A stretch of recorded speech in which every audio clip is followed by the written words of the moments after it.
countdown, the pre-show show countdown. That's part of the show, but it's not part of the show because it's the countdown. You know what I'm talking about? All these crazy live streaming platforms have their little countdown. So like, if you tune in like 20 seconds late, you're like, oh my god, did I miss the show? And then it's doing the countdown with all their cool graphics that they sell you on, and it's like, oh man, I didn't miss the show. Totally cool, man. Well, that's the countdown. This is what this is, except it's me because those always seem so impersonal. Hi, how you doing? My name's Tom Bianchi. This show is called Live Stream of Consciousness. I thought of that name and then I went to see if the domain was available, and it was. Live Stream of Consciousness. I guess it's hard to spell. I can't believe no one bought that.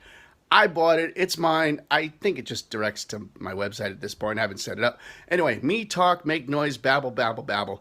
Tonight's guest is Rebecca Loebe. I love to have guests on that are just hustlers, rock stars in the music community, in the arts community, in the community. Rebecca is, man, talk about a hardworking human being. She hustles. She's, first of all, hustle without the talent to back it up ain't nothing. And Rebecca's got the talent to back it up all day. So when someone works as hard as she does and has that talent, it's really nice to watch. It's great to see such a talented musician and a hardworking musician have fun and tour and success and put out records. She's the best. She gives her fans so much to work with. She has a Patreon account that she works on constantly. I'm a donor, and I get all day. I get updates. Rebecca's doing new material videos. She's got a side project called Nobody's Girl, which is just rock star Betty Sue, and Grace Pettit's, and that's awesome. She was supposed to be here in May, and COVID screwed that up. She was going to play the Burn Backroom series, and it got screwed up. It's really a bummer because although Rebecca spent time in Boston and she's played at the Burn Backroom series, and we've shared stages here, Toad or Lizard Lounge, and so she had me open for her down in Boston once, which was really great. The Burn Backroom series wasn't legit the last time she was in town. Now it's legit, and she was just about to play it. Brand new record called Give Up Your Ghosts. Give Up Your Ghosts? Yeah, Give Up Your Ghosts. Yeah, hey, I got it right. I shouldn't have doubted myself. And yeah, but I've been listening to the record all week in preparation for this show. I don't know. I'm excited. I hope you are too. Let's ease the pre-election jitters. Take a deep breath. Well, ladies and gentlemen, 5, 4, 3, 2, 1. Rebecca Loebe. Jump freeze. I'm easing my jitters. This is my jitter easing dance. What's going on? I'm just nothing. Just like no stress in my life whatsoever. Things are just very normal and super cool. Just really chill and happy, no The anxiety. jitter Nope. easing dance just cured everything. I just do my jitter easing dance and I everything's found this fine. dance back Everything's in April. fine. It goes like this. I shouldn't make that face in public. That's not a cute face. Yeah. Hi. I don't. Are we in public? I mean, I guess we sort That of is are. debatable. I don't know. Is this I'm gonna public? tell my phone to stop. What is this whole thing? What's going on? What is this world where you have to tell your phone to stop when you're doing things? And who knows what we're doing? It's so crushing that we had a show. I've been trying to get you to play the Burn. It's been 5 years now. I think the series is It's been a going while. on. I know it's wild. And I've been trying to get you to play the Burn all the time. It just never worked out. And I feel like we finally almost had you in booked there it in like May. the first week you were doing it, like the first month. It was like I was almost your first show or something really, really Yeah. early, and then that didn't work out, and then we haven't been able to make it work ever Yeah. since. Anyway, I'm Yeah, I sorry mean, I we- interrupted you. Oh no, not at all. No, it's fine. Please interrupt me anytime you want. I mean, you've played the stage before. Mhm. You've been there. Like Mhm. we've hung out there. We've probably stayed there till too late, and then continued on up to Hugh's place and stayed there too late or something like that. You know, going back. Like the room is familiar to you, but what we've done with it for the last 5 years with this concert series is really just a whole nother level. It's really great. At least it I've- was. I've heard tell. It will be again. It'll be back. It will be will. back. It will. You got to have that faith. You were touring a new record, right? Well, yeah, I released a new full length called "Give Up Your Ghosts" in 2019, and I had done a full band tour with that. And then this year I had recorded a surprise EP celebrating the 10-year anniversary of sort of my first like semi legit record, which was called Oh, Mystery cool. Prize. So I had Cool. I was like, I spent, I recorded it in the fall, like in between a whole bunch of other stuff. I got, into my favorite studio for a couple of days and just recorded like six of the tracks, like new kind of stripped back acoustic versions of them with like guitar, vocal, pedal steel, and a little piano. It was pretty chill. And then I was like, surprise release it on whatever it was, like March 6th, like, Yeah. and toured that weekend, March 6th, 7th, 8th, and then the rest of the tour was canceled. Right. So that my whole like, I'm gonna be like Beyonce, I'm gonna release this album with no advance press, it's gonna be a total surprise, and then I did it, and 3 days later the world Yeah. stopped spinning. So It really did. How far whoops. out did you go with the band? Like, I know, I know you've been touring solo forever, and you've gone overseas. You go everywhere. But how Yeah. far? I know the band puts a whole new thing into the equation. Yeah, what's funny is that I am used to touring solo. It's been for 15 years. It's just been like me, a suitcase, a backpack, and a guitar, just all over the place, all over the world. Right. And then in late 2017, I put together this trio with Grace Pettis and Betty Sue called Nobody's Girl, and Right. we started touring. And we toured a good chunk of 2018. First half of 2019, I released my record, and then second half of 2019, I did a ton of Nobody's Girl shows, almost no solo shows, because it was like Mm. mostly Nobody's Girl for the second half of the year.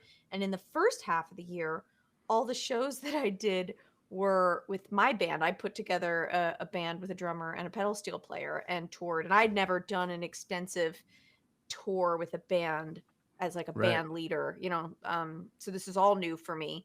And it was really fun, and it was a great way to express the songs on that record. And it's just a whole different thing. And I saw in the course of 1 year the difference between touring in a band where it's three songwriters who have come together on a collaborative project. That's Right. one vibe. And then also another three-person tour, same, Toyota Sienna minivan or whatever, but Mm-hmm. like different, a whole different feeling of being the band leader in a three-person band where the other two members are hired guns who Right. are incredibly talented and committed and passionate and wonderful, but it is a different vibe, and there are pros and cons of each setup. Yeah. And to kind of be ping ponging back and forth between those two setups was really interesting to me. And then also, then after about a year of that, I found myself on a solo tour in California last fall, and I felt crazy. I was having Yeah. such a It's hard what it's time. shifting gears. And the thing is that I'm so used to solo shows being my default that I hadn't prepared myself mentally for the fact that I was going on tour by myself for the first time in like a year.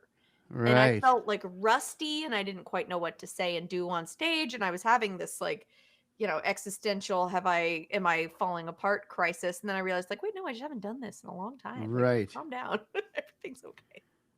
Right. Danielle, my wife Danielle, for anybody who's watching, doesn't know, she's a singer songwriter, and I've played bass for her over the years on and off. And I remember one time we did a bunch of shows. You know how it is. You do a run of shows and on the road, and one might be a bar gig. You just get decent money, especially with a band. And then the next one was like a folk festival, and I just remember we did a couple of gigs where it was like a little bit more of a band rock and roll vibe, and then we got to this one thing where it was a folk festival, and we were kind of just ready to go. And like two songs in, she turned around to us and was like, I got this. And she just started to do the folk show where there's talking in between and like reaching out type of communication. And we went, oh yeah. And Oh and she yeah. shifted her gears mid show. And it's just interesting the difference between the show with the three ladies or the show with the band. You had a drummer with your band? Yeah. Yeah, it's like it's just different vibes, just everything. It's got to, and then just the ride is chatting it up with people as opposed to putting the podcast on and hitting the road. Right. Yeah. That is so. Yeah, you are a road warrior though. How's the what's it like? And we got to cheat because we did talk a month or two ago, and actually I asked you this question. Uh, what's it like? You're so used to being at home, then on the road, then at home, then on the Yeah. road. I'm assuming you've been at home. I've been at home since March 18th, and I've been on a pretty serious lockdown quarantine, just partially because of my own, I don't know, for a bunch of reasons. But I basically haven't Because been it's leaving the smart. house. Yeah. It's Because like I it don't makes want to. sense. I'm not judging anyone else, 'Cause- but it's like I don't have to go anywhere, and I've yeah. just been like, cool. Until things start getting better, I'm not going to leave the house unless it's essential, and it just isn't getting better. Like there have been moments where it's been less Mm. awful, but it's never actually been like, okay, it seems like the coast is clear now. Like, and I have websites I consult and, you know, try and look at the data, and like the data just says like, Becca, you should stay home. So I've been in my house. I Yeah. basically only leave once a week to go to the post office and check my PO box for packages. And that's been pretty much all I've been doing. And I have not spent this much time at home, at any home, ever in my adult life. Because ever since I have been a working adult, I have been also at some point, at some stage of being a traveling singer songwriter, trying to tour and play gigs. It's like when I was just out of college, when I was like 21, I worked as an audio engineer, and I only played some shows. I didn't have an audience, but I would still Mm-hmm. try and go out for the weekend and play gigs nearby. And then I was also just traveling. My sister was in college overseas, and I went to go visit her. And my best friend was still in college, and I went to go visit her. I was still doing. Is this you in Boston or Atlanta? Where are you at That's this when I was point? in Boston when I was 21. I went to Mm. Berkeley, graduated in 2004, and then worked for a year at Soundscape Studios in Right. the South End. No, South Boston. Yeah. Been gone a while. Yeah. I sometimes funny. I forget. I did a little bit of reading in the bio this week, just getting ready for this, and I'm like, oh Mhm. yeah, you were a Bostonian. Mhm. We lost you because of high rents. Because of low temperatures more. That's yeah, that too. Yeah.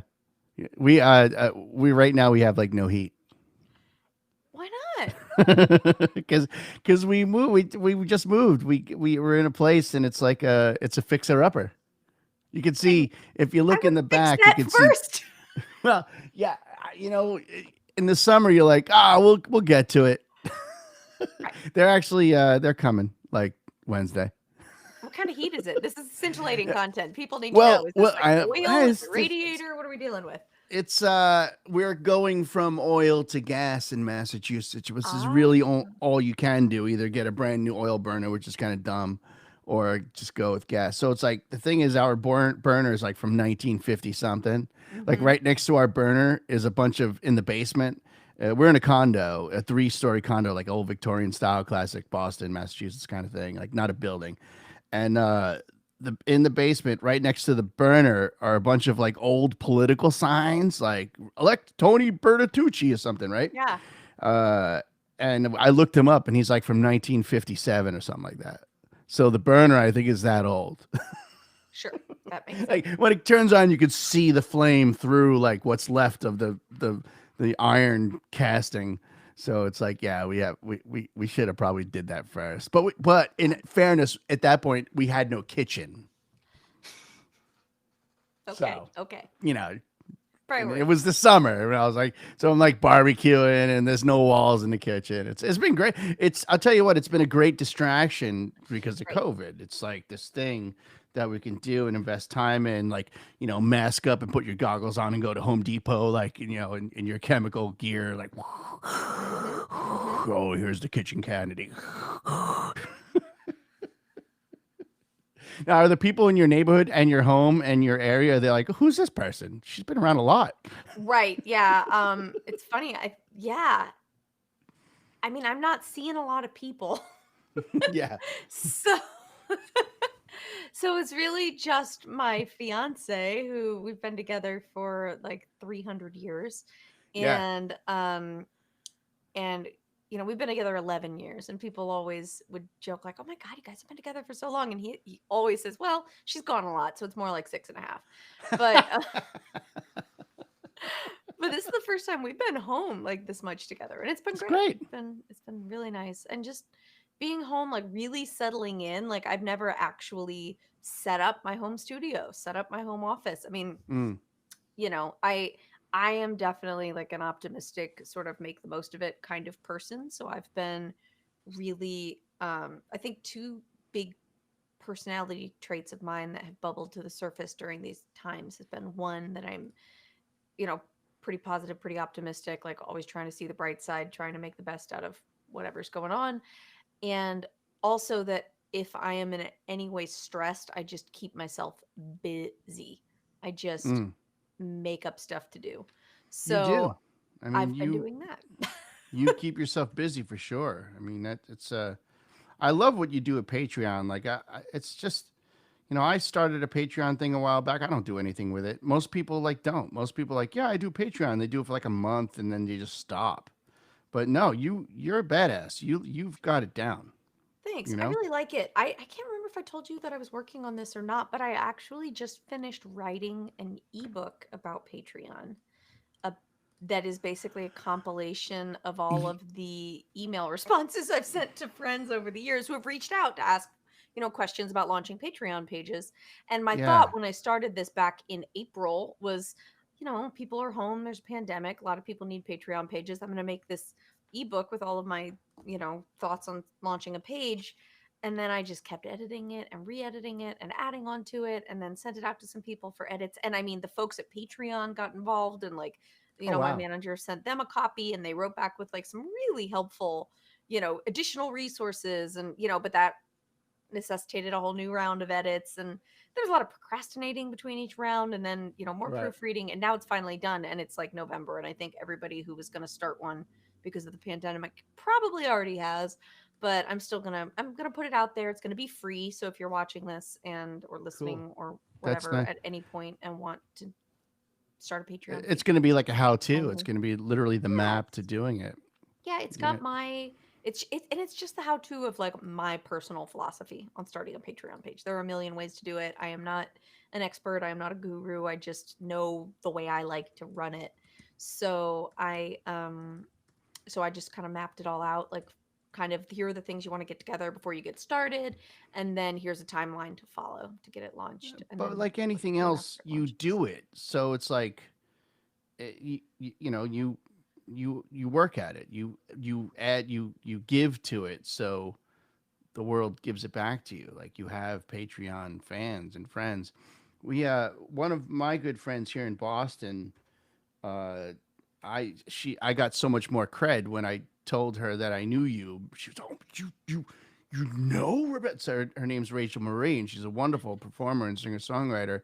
And I watched her come up through my open mic, but like we knew each other for a little while before she knew that we've crossed paths and hung out together and in the past and just worked together whatever like and she was like oh my god, it's just but she also is has just a rock star Patreon account and Mhm. she's very talented and that's like I said in that intro, it's like there's one thing to work real hard and it's another thing to have a lot of talent, but when you put the two together, it's awesome. I mean, you're touring and what's it like going from the solo doing it on my own in the car to like what you have good I'm guessing you're still working with Ralph Jacadine, right? I mean, Mhm. Ralph is Yeah, he's the guy here in Boston. he's He's great. launched a Yeah. lot of great bands and you have management and it's people always like start off and they're like I need a manager and I need booking, but it's like you Yeah. have like a 4-song EP, like you need to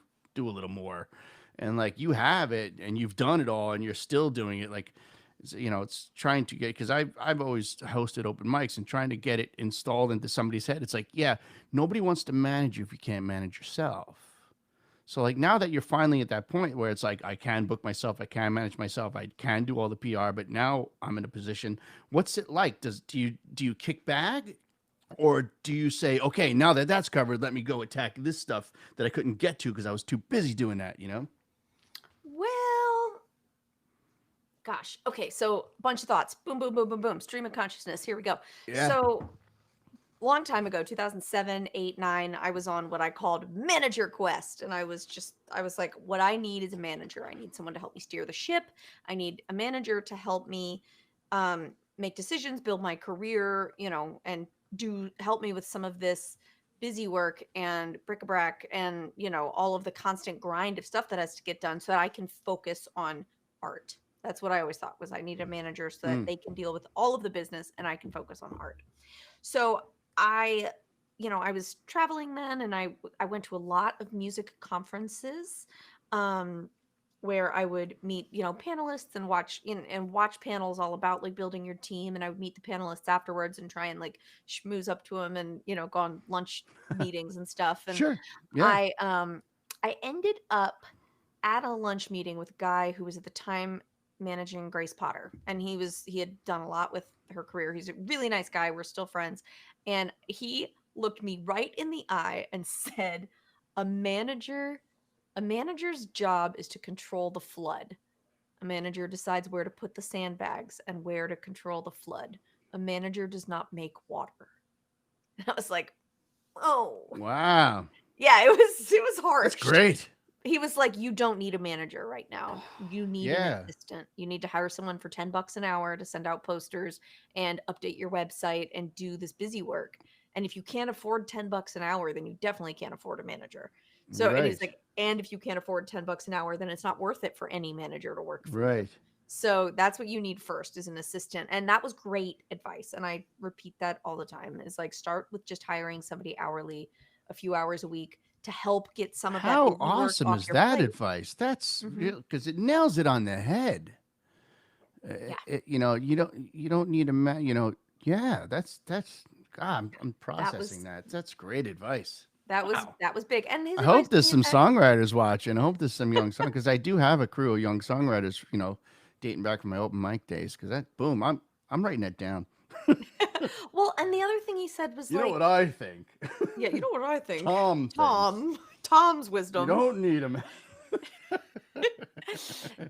And he was also saying like, look, the longer you hold out before hiring a manager, the higher caliber of a manager you're going to be eligible to work with, basically. Right. Which I thought was a really interesting perspective as well. So I held out for as long as I could. And I mean, Mm. I and also just no one was interested, held out. I Well, I tried to find management for several years, and just nobody was interested. I was booking myself. My boyfriend at the time, we made an email address together and sort of both used it, and often it would just be me emailing using his name. I found that a lot of venues prefer not to reject the artist directly, and you know what they say in booking, like, no is your second favorite answer. Like, I would rather sure. someone write back and Get say an answer. no Yeah. than never Yeah. write back. But people are inherently kind. That is something I believe.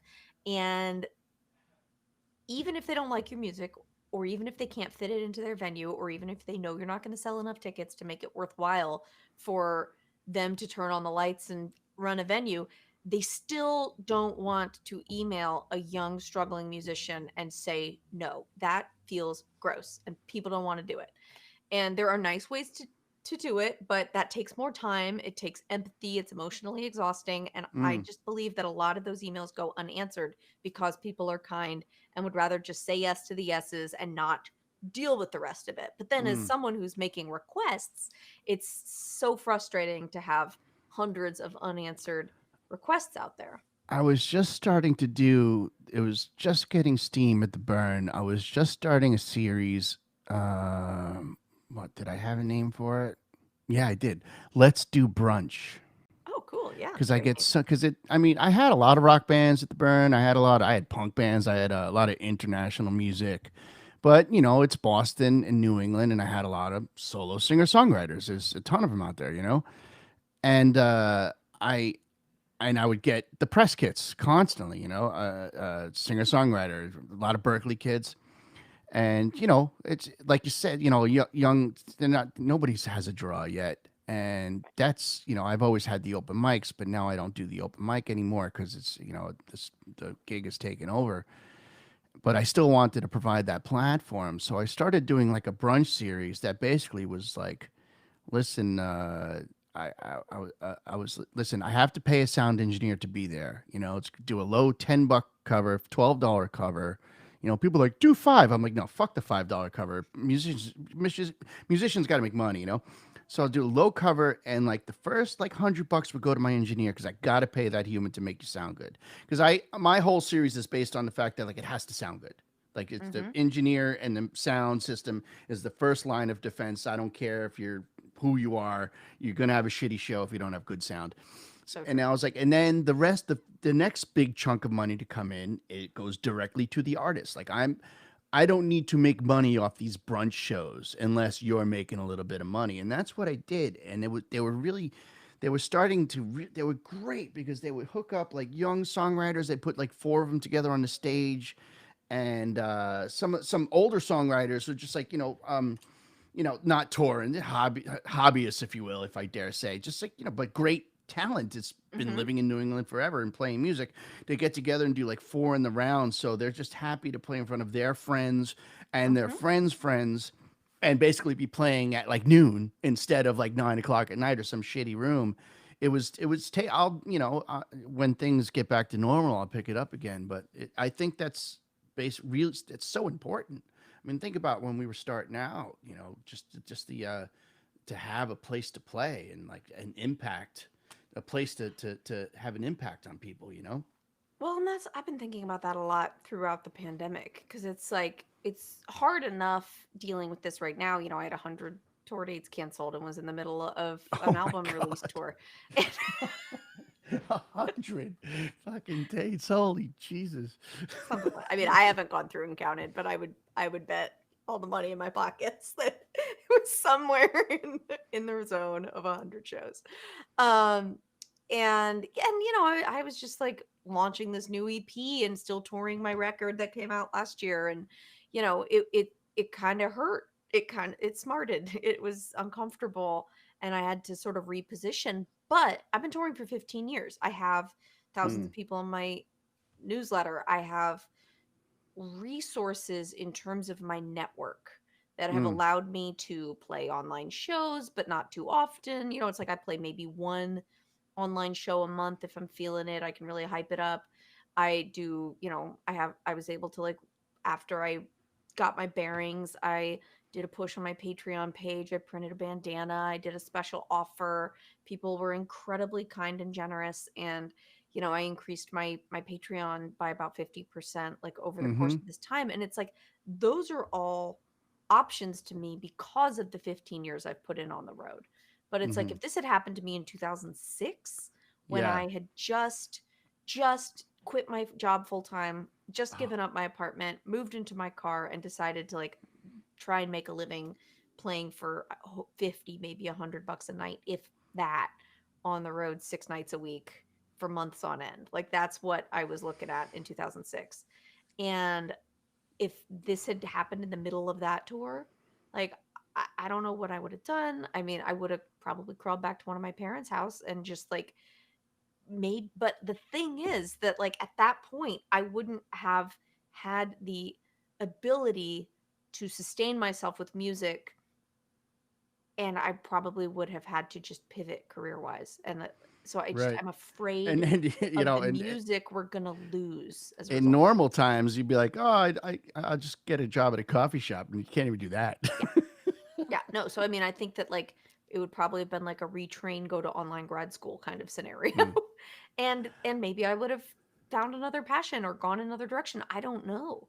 But it's like I think about the people who were investing the time in the early stages of their career and who are now not able to develop that in the same way. I mean, people can stay home and if they have the means to stay home and practice or sure. work a job and continue working on their craft, like that is an option. But the building of the skills performing and on stage and the networking aspect of it and the building of a career, not to mention the fact that a bunch of venues are Now, in peril.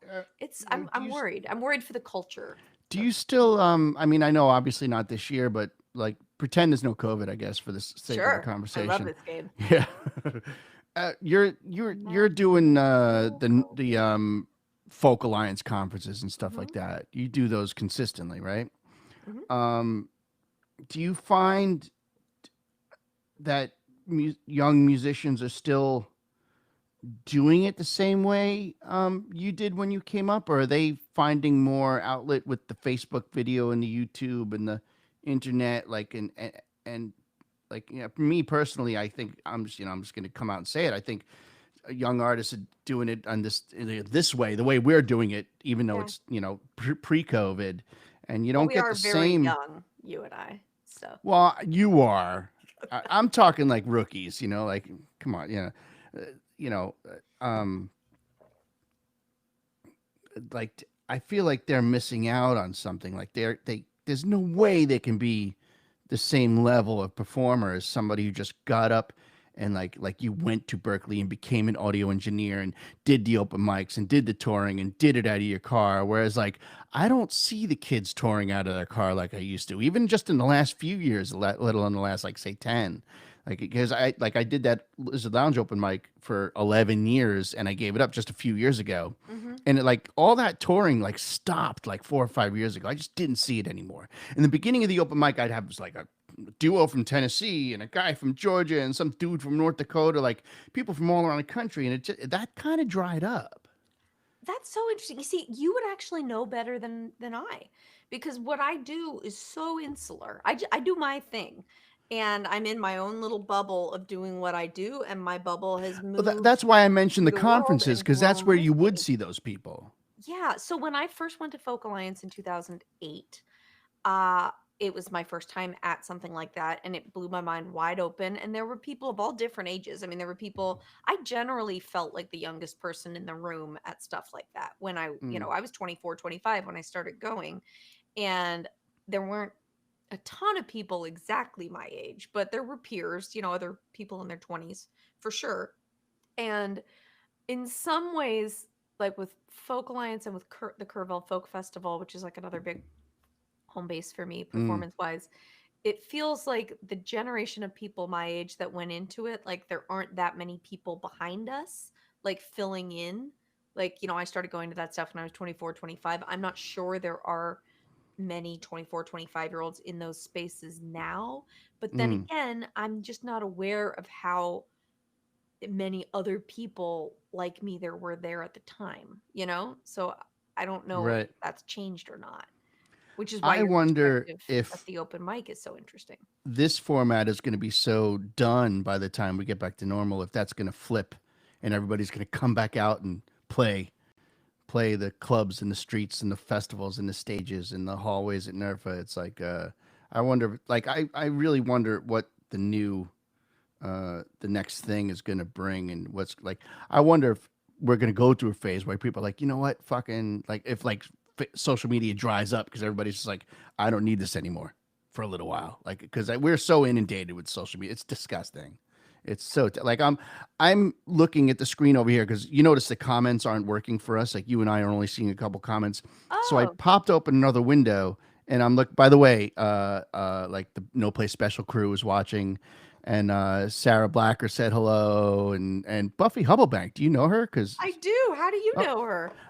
she used to like. She was so wonderful and supportive. She used to cheer me on when I was a subway musician. Oh, I she would love like that. Oh, she of was like course Buffy she thinks you're did. cool and get on the train and like and I'm yeah Buffy's I so remember great. her from the singer songwriter scene here in town when she was around. Well, I can think we she moved just to like L.A. or something, I right? don't know. She did move to LA. I don't know if she's still listening, but she has one of the coolest fucking voices. And she's not gigging right now. She's not performing, but I love Buffy's singing voice. So Buffy, if Yeah, you're out there, I dream about your voice. It's very, very beautiful. I love her energy. Mm-hmm. She's just got like this spitfire Totally. fucking intense energy. I was like, oh, that Yeah. person is She cool. still does. We never like hung out or anything, but like I would have like I I guess we just didn't cross in the same clubs all that much or whatever. But I think yeah, she was great. She was awesome. I just was a skinny ass subway musician playing, and she'd be like, "You're cool," and throw me a buck and get on the Mm-hmm. train. Mm-hmm. It's Well, funny. now I I'm looking wonder at the if comments. we. Oh, look, Sarah Blacker, David Fallon, Papa Richie. Yes. Love it. All right. I wonder if we crossed paths when you were at Berkeley. I knew of your name for sure. I mean, I just don't Whoa. know if we met. I don't know if I saw you in the subway. Believe it or not, I didn't ride the subway a lot when I was a Berkeley student because I um I rode my bike everywhere. I was like a big, I wasn't like a fixed gear cycle crazy Yeah. person, but I had just like a hybrid bike that I rode as my primary form of transportation, and I loved that. I experienced Boston sort of in a different way to how I've ever experienced any other city, because I bought this bike right when I first got there and it got stolen 2 weeks before I moved away. So it was like Huh. just for that period of time, for that 5 years I lived there, I had this bike and I rode all over the city. And I would ride rain or shine through blizzards. Something about my personality is that I would rather suffer more for a shorter amount of time than suffer less for a longer period of time. Right. And what that meant is that Hardcore. I would rather ride my bike in a blizzard than walk in a blizzard or take the subway, because riding Right. my bike was worse. It was like extremely cold right up in your face and like You're a New wet Englander. You through should your come back. You're a jeans. New And, Englander at heart. and it was like, yeah, it would be like I would be wearing like long underwear and jeans, and the icicle air would still just like penetrate my skin immediately, but I could get to school in 10 minutes. Whereas if I was walking through the sludge, it would take like 25. So Mm. I would always bike. What's it like? I said I wasn't going to get into politics. Oh, that's whatever. It's fine. Paula, what? Is there something going Paula, on what's tomorrow? going? Is there anything going? This is so much better than watching the news right now. I've had NPR blaring into my skull for like months now. I can't do it anymore. Thank you so much for joining us tonight, Tom. My name is Rebecca Loebe. Here tonight for your pre-election coverage. You have pulled the whale card. You have the desire to delve deeper, profound peace, and ancient wisdom. I just opened to a random page. I love it. You're It's on my Rebecca Loebe horoscope. News. It is my birthday month. I'll take a horoscope. All right. Well, this I'm is not fun. going to totally. I'm getting off that conversation. I'm going to play a game I've been starting to do on this show, Live Stream of Consciousness, called. Mhm. All right. This game is called. All right. What's going on here? All right. What's going on here?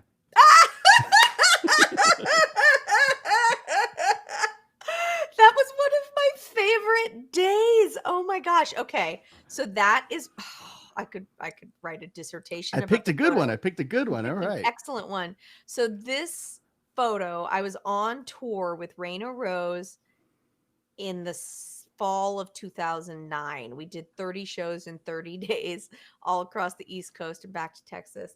And that guy holding my dad's Martin, that's the guitar right back there. Nice. That is Trevor Smith, banjo phenom. Oh, I know And Trevor. yeah, that was during the period when he was living in Boston briefly. And Oh, then cool. I can't remember the name of the blonde boy with the little hat, but he was somebody that Raina had invited on the tour for a few days. Let's just put it that Okay. way. So, we were traveling in my 1993 Toyota Camry station wagon, my favorite car. I loved this car. It was such a tank. And that was the topper on top. And we had just cruised into Manhattan, and Raina wanted kombucha. So we looked up a health food store on the on like the northeast side of Manhattan, and we were at like 98th and I don't remember the cross street, but we pulled over, we went to this health food store, we got lunch, we got some kombucha, and it was a really beautiful sunny day. So we came out, we took the blanket from inside of my car and just like put it on the sidewalk and had like a little picnic. How we got that parking spot, I don't know. And then like someone got out a guitar, someone else got out a guitar, and we just started picking. And then Anthony DaCosta was going to Columbia at the time, so Oh, he wow. walked Yeah. down Okay. and like jammed with us. And then Annie Claver, Robbie Heck's wife at the time, was in town for business and like saw on Facebook that we were hanging out on this street corner, because that was like back when Facebook was like kind of useful in real time.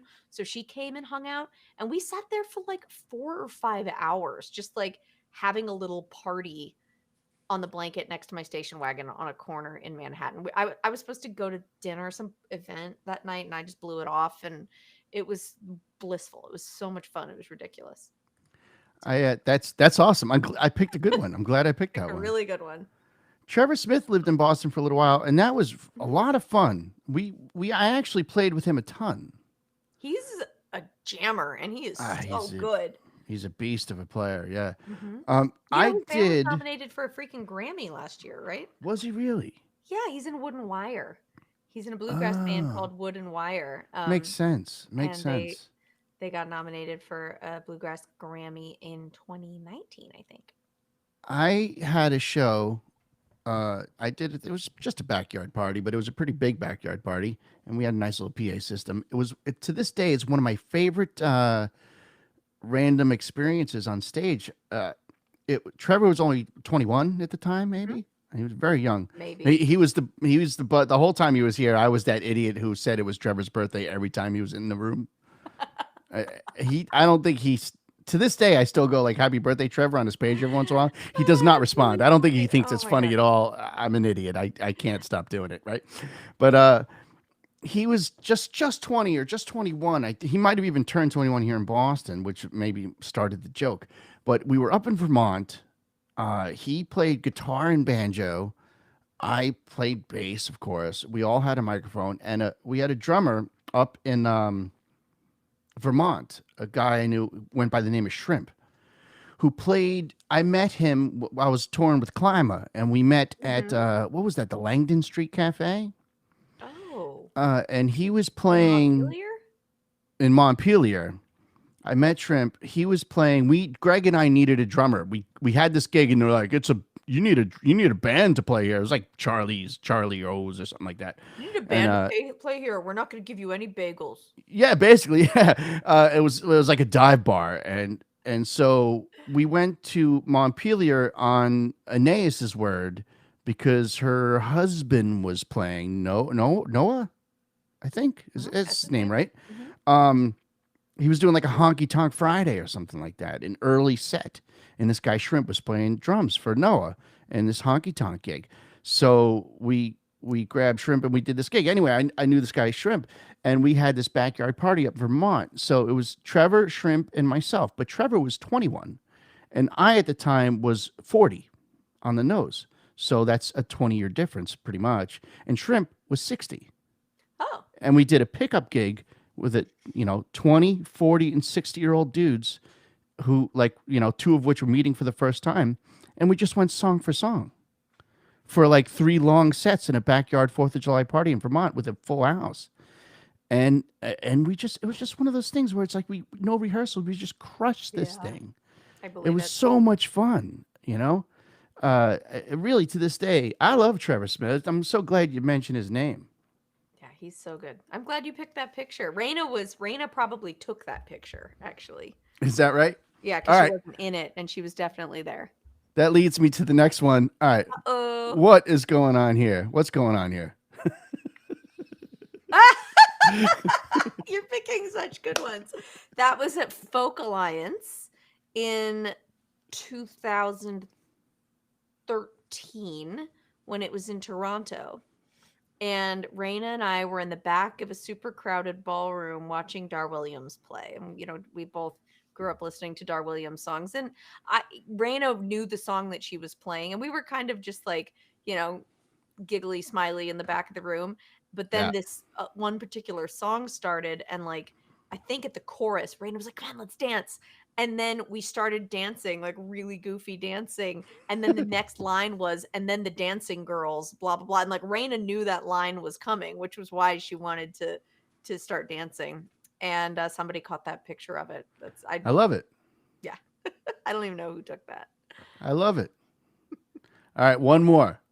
Oh, I actually have one more story. So Oh, the shoot. Yeah. tattoo on Raina's forearm, I that's was going to like, ask that. I was like, is because yeah. I don't, is that even, I know this one is real, but is that an Yeah. actual Oh no, tattoo? it's very real. So she has like that one is like the pink and red and fire sign version, and then she's got the blue and green purple version on the other hand. It's like a desert rose, I think. Mm-hmm. And when I met her, she only had one of them. I think she had the blue, green, purple one, and her plan was always to get the second one, the red, orange, yellow one. And in the summer of so we went on a big long tour together in the spring of 2009, and that's how we became really good friends. Um, and then that summer after Kerrville, she kind of kidnapped me. We went on tour for another week or two, and we were playing a show in Lubbock. And show is sort of an overstatement. It was more of like a house concert at like a party boy college house. Sure. But there were dudes who just absolutely loved Raina, and the host was like, "Hey, we should go to my girlfriend's tattoo shop. She really loves you, and she might give you a tattoo." And Raina was like, "Cool, let's go." So we leave the house at like 5 p.m. and the dude's like, "Yeah, it's just like 20-30 minutes away." So we were driving for like 40 minutes, and I saw a sign that said Brownsville 20 miles, and I was like, "Didn't you say this is in Brownsville?" And he's like, "Yeah, we're almost there." And I was like, so I mean, it was like well over an hour to get there. So by the time we get there, like we're supposed to be back at the house an hour away, like starting the show basically. Right. And so then Raina like starts getting this tattoo, and I'm like getting antsy because the gig is starting and I'm a Yeah. rule follower, but Yeah. she's the one who booked it. And the host is there with us, and he was like, "Well, I guess so I think I left with him, and I got to the house, and Raina had like invited some friends of ours who were also on tour to meet us there and quote open for us. So we got there. There were like 40 people partying in the front yard. Our two bedraggled friends who were on tour and exhausted and poor things were under the impression that they were going to be playing a gig that night, are like in the driveway without us there or the host of the party. Right. And We have no idea what's going on yet. yeah, and so I showed up, and I'm just like, "I'm sorry, it's just Hurricane Raina. She's getting a tattoo. I don't know what to say." So, and this was, I don't think she'd mind me saying, it was Alexa Woodward, and our friend Linky like played a little set, Oh, and yeah. I played a set, and it was all very like, it was tough. It was like playing for a frat, it Yeah, wasn't it's like party. a frat, but Yeah, it was like yeah. a college party. It was not the right Yeah. scene for us. And then Raina shows up like 3 hours late with this new bandage tattoo.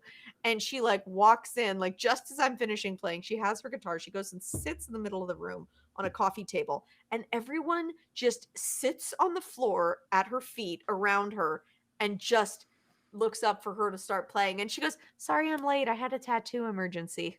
And then starts playing. And it's just Wow. like, you are epic. Like what just happened? So anyhow, that's Raina's tattoo emergency. I met Raina at my first Kerrville, Mhm. and she was so fucking cool. Oh yeah, and she still is. She's so like, I was like, my God, this person just like gives no fucks. Mhm. First one to rip her shirt off.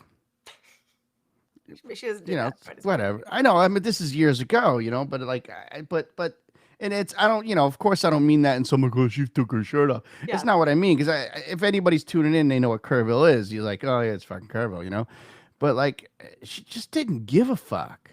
But not like in this like bad way. It's like, it's in this wonderful,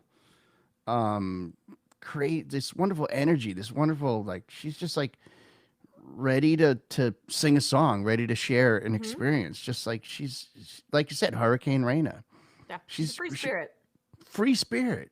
But and I'm a Long Islander transplanted into Boston in Texas for the first time.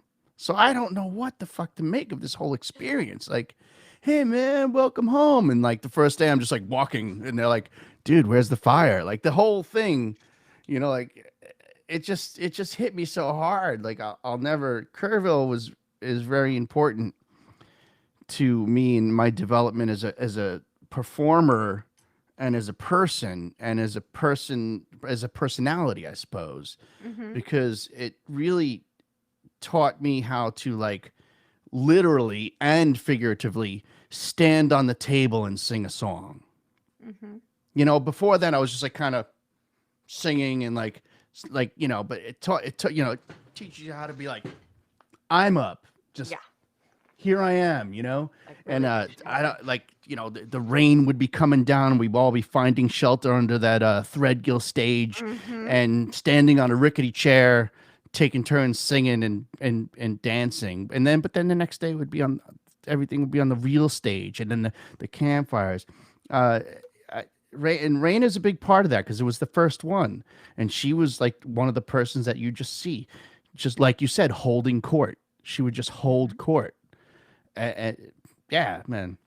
That's what I remember. That's my first memory of you holding court in one of those festival. Yeah, one of the I think it was Memphis. and you just At a like, and you folk sent, alliance? yeah, the Folk Alliance. Mm. And then we ended up in the same elevator together, and you were like, just staying the fuck away from me. I probably reeked of like whiskey, and I No. was like, oh. I was like, hi, and you were like, no, I'm getting off 10th floor. Get me away from this guy, and I wouldn't blame you. I was like, you know, I remember hanging tough at that festival in Eureka Springs. Do you remember that? oh yes, yes, That was such a good hang, and that was the fall of 2008. That was actually the weekend. Sorry to bring it back to politics, but I remember very clearly that was the weekend after President Obama was elected, and everyone was mm-hmm, celebrating. And it was good mm-hmm. times. So that was 12 years ago. Well, bringing it back to politics, wouldn't it be cool if that's what happened this week? I mean, wouldn't That'd it be be? cool I if hate to. Obama got elected this weekend. That would be so cool. You know, I mean, yeah, yeah, yeah. I It mean, would also be cool if Joe Biden got elected. I I'm would be basically, I'm voting perfectly for happy with President Harris. I don't know about you. it. Yeah. Yeah, You that know, would be I, great. I guess it's close enough where we can say it out loud. It's not going to make a difference if 4 people hear this and be like, "You hear what he said? No, I'm voting for Trump." But yeah, I'm voting for President Harris. I don't think either one of those guys is going to make it 4 years. Did you vote early? Actually, no, I No, didn't. you're voting tomorrow. Yeah, I'm voting tomorrow. See, I'm kind of jealous because I already voted and now I want to do it again. yeah, I'll take your CD. I'll put the earpods in and I'll listen to your CD when I go Yay! to do it. I've never had a problem in. I mean, I'm in fucking Massachusetts. I've They've never got had shit a. I've figured never out up stood in there. It's a line. civilized world. I walk in, I walk out. It's done. My ballots are always there. I voted in the primaries. It's you know, I just put the mask on and stay away from everybody, and I just go and do it. You know, I just I thought about the early voting thing, and it just basically laziness. I just didn't do it. You know, I just story was of my so life. excited to vote that I wanted to do it as soon as possible. Mm, That was my motivation for voting early. Was like the first possible minute to vote for. I mean, I don't know how mm, deep you want to get into it, but the first moment I had to exercise my free ability to choose a different presidential candidate, I wanted to exercise that mm. opportunity. Such a strange. You know, just Showtime is playing that Comey special, whatever it was. We watched. It's a Mhm. two-part special of the whole Comey. It's such a strange time. You think you lived through it all. You think you lived through like, you know, Bush getting elected and then 9/11, and you think you lived through it all. Like I was actually alive when Ford was president. I mean, I was a child, but Right. you know, I remember Jimmy Carter. I remember studying him in school. It was grade school, but I do remember Right. studying Jimmy Carter in school. I remember 4 years of Reagan. Like I remember, I'm 8 years of Reagan. You know, you think you lived through it all, and then this is the strangest thing to come across. Like I just don't know what to make of it. And just It's a bizarre it's era for sure. yeah, and then it's and then the social media, you all of a sudden you're touching base with people you haven't talked or even thought about in years, and they're like a Trump supporter, moved back to Michigan. I'm like, really, this dude used to just play acoustic guitar at the Burn? Is it Trump? Like, why? Yeah. Like what? Yeah, I literally and I do it. I'm the worst. I trade barbs on with people sometimes, and it's like I try to keep it civil, but dude is like, he made a post like I never voted for a Republican. First time I ever voted for a Republican, I voted for Trump 4 years ago, and I'm so proud I did. I'm like, what the? Yeah. I guess I just associate acoustic guitar playing musicians with a more I don't want to use the word liberal, empathetic, Yeah. And I'm like, what, really? Oh God. Oh, like, are you okay? I was born in, I guess, what would have been the first Reagan administration. I don't remember his reelection because I was a toddler. The Mm, first election that I remember must have been 88. And I remember that Michael Dukakis was running. And I mm-hmm. remember just like hearing in the news all the adults talking about Michael Dukakis. And I remember that his name reminded me of animal crackers. It always made me think of animal crackers. So I've always thought of Michael Dukakis as the animal crackers guy. He was famous for taking the subway to work here in Boston like every day. Oh, that's cool. Always took the subway to work. That's great. Yeah, it's a little Yeah, Michael Dukakis factoid that nobody really needed. I think that one of the lessons I've taken from this strange COVID era is just a reminder that anything is possible. Anything can change. Mm, Nothing is really as like real as we think it is, you know? And I mean, this is, I we had last time that a close family member passed away was in 2016. My stepmother died. And from that experience, my big lesson, because she passed, she had a brain aneurysm, she died suddenly, and she was a healthy, vibrant woman, and suddenly she was gone. And I was traveling and I was so busy with, touring in my life and doing this and doing that. And I was in the middle of a South by Southwest showcase when I found out and blah, blah, blah.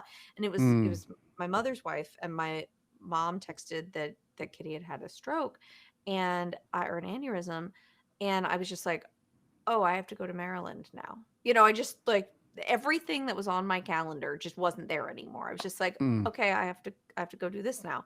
And there was nowhere else I wanted to be. There was nowhere else I could And be. this is 2016, Yeah, this was the spring of 2016. right? So I went to Maryland, spent a week with my mom at the hospital, and then spent a few more weeks after, unfortunately, Kitty passed, helping my mom deal with arrangements after that. And I someone canceled my gigs. I didn't. Everyone's understanding, but Mm-hmm. and that is a point where it is helpful to have management, because I just made one phone call. I just said, "Hey, I'm not doing anything this week. Tell everyone." And sorry, and they Right. handled, canceling, rescheduling, all of it. Um and I think I was out for 3 or 4 weeks during that period. Um and I remember taking from it a few things. One is that, our lives are so precious, and our bodies are so precious, and to have a healthy body that transports us around the world anytime we want to move, we can move without pain and without limitation. Like, that is such an enormous gift. Like, that is such a luxury, such a privilege. And I thought about all the time that, like, we can waste feeling, negatively about, about our bodies, about our physique, about, things that we can't control, about, appearance related stuff, especially in like a um superficial, industry or world. And I just was like, I'm not participating in that to any extent that I can switch that off in my brain. I must, sort of, because I owe it to that experience, that reminder of how precious life and mobility is. And then Mm. the other thing was just the scheduling piece of it. Was like, it's like the day before that happened, I had a busy schedule. I had an enormous to-do list. I would have told you that every single thing on that schedule and on that list was non-negotiable. Like, I am behind schedule. I have so much I need to do. I've got to get all this done. Like, none of this can be moved. And And you then didn't have a manager for the floodwaters at that point, or did you? I did. And then Oh. suddenly it was like, oh, actually, wait, all of it can be moved. All of it is negotiable. All of Mm, it is optional, like in the face of something actually critically important. mm, And that was sort of a big lesson. And so I feel shadows of that here in 2020, where it's like, yeah, I had this busy year planned. I had this whole to-do list and this whole life plan and this whole tour calendar and this whole schedule and this whole 2020 that I thought I was going to have.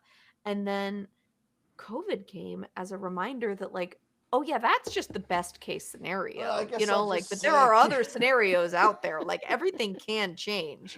yeah. I guess I'll just do nothing for a few months. Yeah, yeah. It's funny. Have you been like doing the COVID writing thing, or Oh I'm no. have you just like not been writing at all and working on other stuff, I or haven't been writing much. mm. I I have had lots of a fly I in saw here. that. I thought it was like a shadow. No, Wow, it's a fly. this is gonna blow up. We're gonna be on SNL. You're gonna Yeah, be the Mike Pence without yeah. all the horrible other stuff. Maybe that, like, the raging homophobia. Yeah, Um, yeah. You'll be like, yeah, be like the Madonna fly. Be like, hey, mhm. I'll take it. Um, oh God, the fly. distracted me. What did you just ask? I don't know. That's why they call it live Ooh. stream of consciousness. Well, where should we stream of consciousness to next? Oh, what? Actually, I don't remember what we were talking about. I mean, the whole time you tell me that story, I'm thinking to myself, well, oh my God, I had a fucking stroke. I know what you mean. No, well, I know when you exactly were in what the you meant. hospital, yeah, it really chilled me, and I Yeah. Oh, was, we're talking about writing during yeah, COVID, and writing. yeah, yeah. I haven't I felt inspired. yeah, I've been writing a little bit here and there, but really for the most part, like I did all my apocalyptic style writing last year after the stroke. Sure. Yes. You know, and I don't mean like doom and gloom. I wrote a lot of I spent a lot of time writing like the song, a simple song. So I have a great band. I have a 10-piece band that I play with every Thursday. You know, I love that. I'm very blessed these days. Take COVID out of the equation. I'm booking this great venue, and I get to play with my great friends every Thursday night in Toad, small bar, which and it's like just a community treasure. And I have this band with horns, and I just get to write songs that this band will interpret well. So like I wrote the song "Keep On Keeping On," just a little Grateful Dead meets the Muppets kind of sing I love along it. song. Yeah, and a song. I think the chorus of the song was, "I don't believe in God, but I get down on my knees and thank the Lord that I was heavenly blessed because I fucking lived, through this thing." And it's interesting because like I'm very lucky. I mean, yes, I'm very lucky that I'm alive, but I'm very lucky that the way COVID hit like after this life altering event because I like what all I have to do is stay inside and be healthy and kind of take care of myself and just and tread water until this thing passes. I could fucking do that. like like I could did it in a hospital bed for 3 weeks like this with fucking tubes in Yeah. my arms. Like, yeah, a couple months of basically kicking back, relaxing, and eating good just to be cool. Like, yeah, I could fucking do that. When the world's freaking out, and justifiably the world's freaking out, but at the same time, I have a different perspective. I'm just kind of like, all right, it's a long life if you treat it right. Right. My wound was self inflicted. Like I was really just not taking care of myself. It wasn't it was self inflicted. So my goal is basically to just flip that script. So I got very lucky. So I'm just like I have the same attitude as you, man. I'm just keeping clear of all the BS and riding COVID out. And with the election, I'm hoping for the best. Of course, I'm hoping my person wins and we just get rid of this whole. It's just such a terrible energy. I don't like it. I don't like it. I really just Don't like it.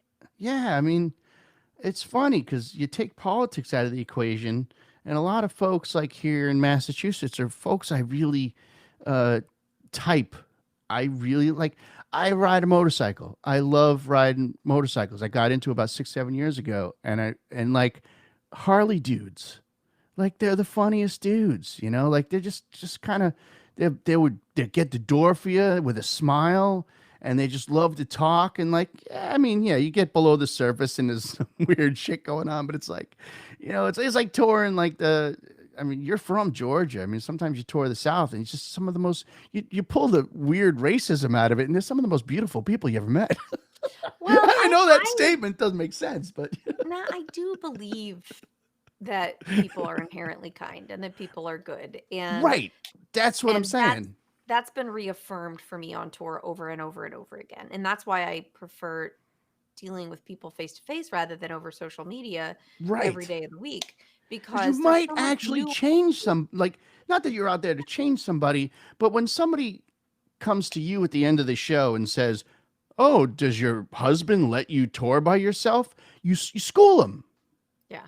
And they might go, "Oh," because that's a story direct from my wife. Like, she would be in North Carolina playing, and somebody would say, like, "Oh, your husband is okay with you going on the road?" And she'd be like, "Yes, I am a strong, independent woman, and I take care of myself. And my husband is in full support of me because he's an open-minded man and supports me." You know what I mean? Like, and you never like that's might change somebody. That might take somebody, a man or a woman. They might go, "Oh, well, fuck, that sounds so. It just might hit them in a way that it ain't Mhm. gonna hit them when you go, I'm a fucking woman, or I'm a fucking man, or I'm Yeah, how enlightened, dare so you? fuck Yeah. that. Like it's just it's such a terrible thing, and I don't know. Yeah, I don't think that Facebook comments change anyone's mind.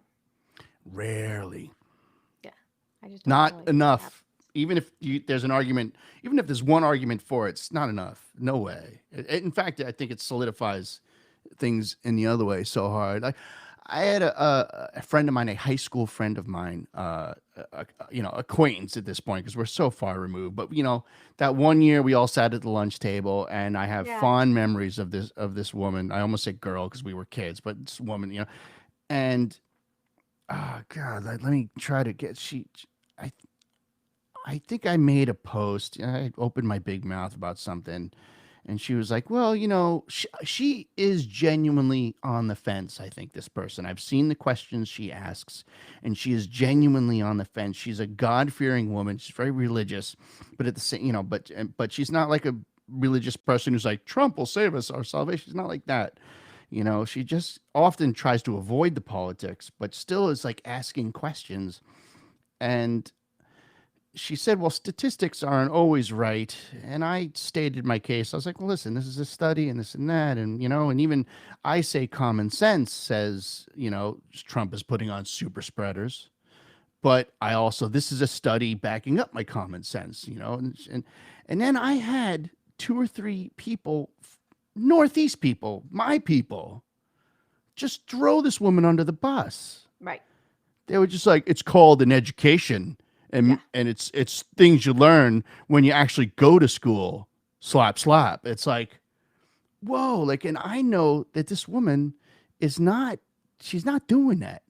She's not coming from this like pro Trump blinded point of view. She's asking the question, and my woke liberal friends just fucking threw her under the Yeah. bus, and I had to write them publicly is nice enough, and privately I'm like, yo, what the fuck are you doing?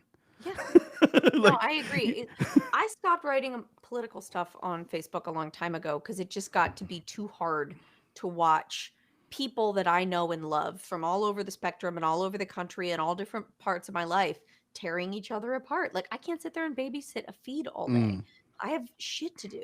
So I would post something about healthcare and then like I remember one day specifically where I posted something about healthcare. I was traveling in Europe. I was a little turned up and I posted something about healthcare. And then it was like a crazy day where I had to take a bus from like Lucerne to freaking somewhere else in Switzerland and then take a really long train ride and then another bus and then another train and then got picked up by some people in central France and then went to their house. It was, by the way, really stupid routing. Like I shouldn't have ever I shouldn't sidebar. I like That's not American the way you shit do where I it. was like, "Oh, those 2 places are only like 500 miles apart. I should be able to get from one to the other in the same day." But like Europe isn't built that way. So anyhow, at the end of this day, I'm like exhausted and my phone's back on Wi-Fi and I turn it up and this thread has like 200 comments on it and it is people tearing each other apart and it's like, a music teacher from a long time ago of mine and a super fan in Minnesota and a Yeah. friend of mine from high school What have I and a done? tour buddy from, and they're all just like, "Ah," and just like saying cruel things to each other. And then this woman, this like little old lady who's like a fan of mine from a long time, she's like, she's like, Rebecca, I can't believe you would allow such vitriol on your feed. Like, why Like, aren't I you was on a stopping this? bus. And I was like, I haven't been on the internet in 14 I hours. just I sneezed and got scared. I don't know. Yeah, like I can't be monitoring everyone's communication. And then what am I supposed to do? Am I supposed to Mm, like chime in and be like, that is unfair and I will not tolerate that on my feed? Am I supposed to start deleting people? Do I censor? Like yeah. I was like, you know what? That's not my job. That's above my pay grade. Like I have better things to do with my time. And y'all can't behave in conversation. This is why we can't have nice things. Like boop, boop, boop. So I just don't. Now, this weekend I did dive into politics on Facebook. But for the most part, it had been years since I posted anything political on Facebook. Not because I don't care. People think like, oh, Becca's apolitical. Becca doesn't care about politics. I care deeply. Of And I course, am yeah. I am very aware of what's going on and I am more than happy to talk about it. And I'm not even afraid to talk about it in the context of my career. Like I will bring it up on other platforms, but Facebook specifically is an inappropriate It's so platform very for toxic. me. Yeah. I'm not perfect, but I have post stroke. I have, you know, to go through something like that, and all of a sudden it's like this shit doesn't matter, man. Like, you know, Yeah. like Mellow. Mellow a little bit. Yeah. Facebook, you know, it doesn't fucking matter, you know. You mellow out, yeah, but also, you know, you just try to keep it positive. But I haven't watched that Social Dilemma yet. But you know what? If everybody I talk to is like, you know what it says. You might hear one or two things you didn't know, but for the most part, you know what it says. It rots your brain in a way you don't want your brain to rot, and that kind of thing. I do, I do think that if I ever retire from music business, that kind of thing, from this, I would probably get a flip phone and just fucking call it a day. Yeah. I was watching David Letterman on Jimmy Kimmel, and they were saying, "Do you do podcasts?" And Letterman's like, "I don't even know how to find it. I don't even know." He's like, "I don't know where you go." Like, he just genuinely, you could tell he just didn't really know how to work his iPhone. And I'm like, God, I envy that. And I don't think it was like old guy don't know how to use my phone. I think it's genuinely like just a different generation of Hmm. talent. He doesn't need to do it. Yeah. Whereas, like, we kind of need these platforms to do what we do. We're doing it all over these platforms right Yeah. now. This little conversation we're having, you know. Yeah, we I haven't even. work really hard to limit my social media time and exposure. Um, I have been way less directly active on Facebook. I will often, there's an app called Pages that you can use to post directly onto a business page, but it doesn't have a scroll. Like it doesn't Uh have a huh. feed. So I will keep that on my phone and post so that I can post directly to my thing. But I don't like, I try really hard not to scroll. Um, I think it just sucks time and it just gets me involved in arguments or I'm observing other people's arguments. So that's one big thing is I don't scroll Facebook. I do enjoy Instagram. It's more fun, so I spend a little bit more Yeah. time on Instagram. I've been logged out of Twitter for months. Because when I log into this stuff, I get a little mouthy. I get upset, and Yeah. I just Hey. so And the other thing is that I stopped sleeping with my phone in my bedroom, and that's been a major major turning point for like just my mental space, like Mm, reclaiming that time right before I fall asleep at night and right when I wake up first thing in the morning.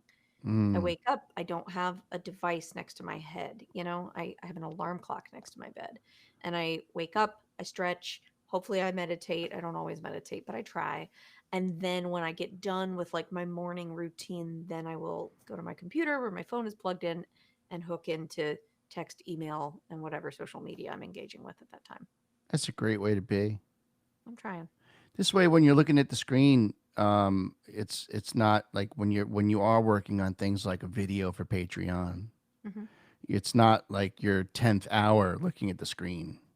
It's you're fresh looking at that screen Yeah, instead of having to do all that. That's a great way to be.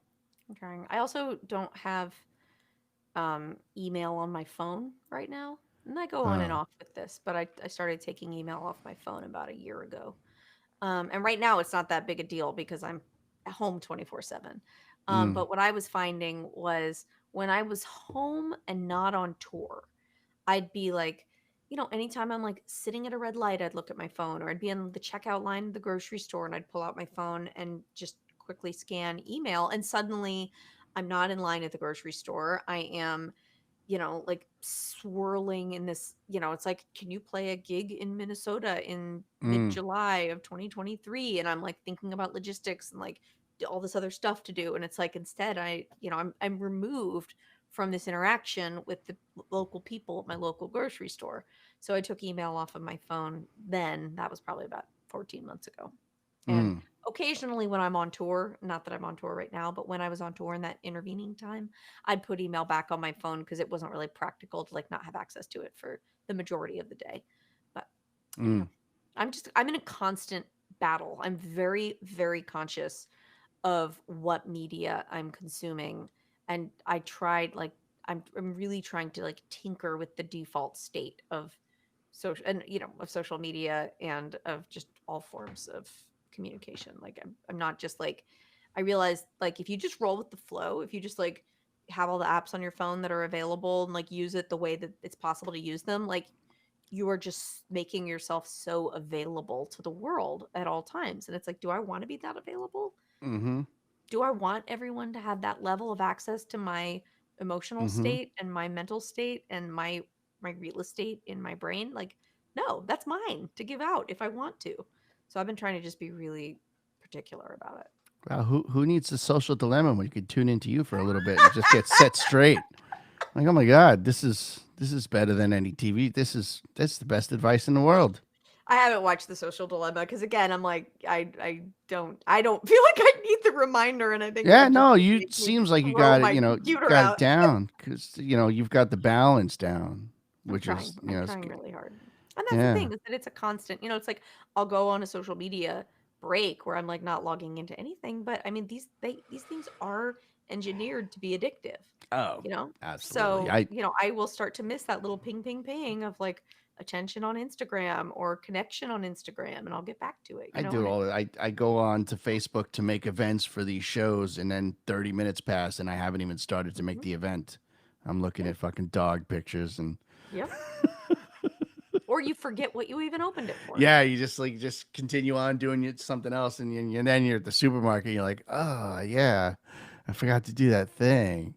Well, Mhm. it's a you go down the rabbit hole of random pictures on random websites. Hey,